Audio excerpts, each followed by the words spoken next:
Hello, my name is Ashton, and in this episode, I will teach you about event blocks. Event blocks will run the code attached to them when a certain event occurs, with said event being different for each block.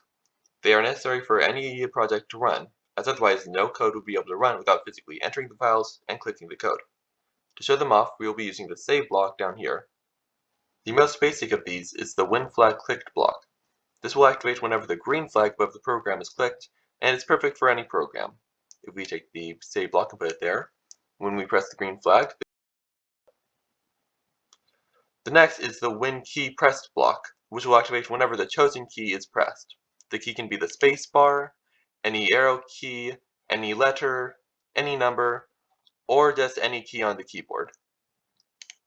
If we put the hello block on there and then press the space bar button, the cat will say hello. The when sprite clicked block activates whenever the sprite is clicked. So if we put the save block on and then click the sprite, he'll say hello. The next block is the when backdrop switches to block.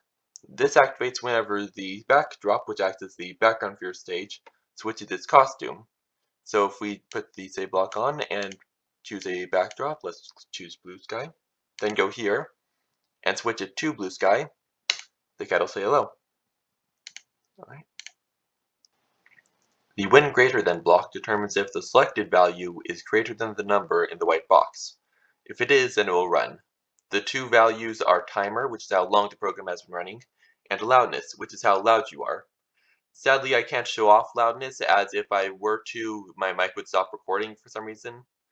I don't know why, I think it's some kind of glitch. And timer, I'm going to give its own dedicated episode since it's much more complex than most other stuff here. The when I receive message block works with these other two blocks here, broadcast message and broadcast message and wait. When either of these blocks are ran, they will activate this block over here, assuming they have the same message. So if we were to take this save block here and put it here, then click this block, it'll say hello. You can also create new messages by clicking here and typing what you want, like, there we go, and if we select it here, it will run.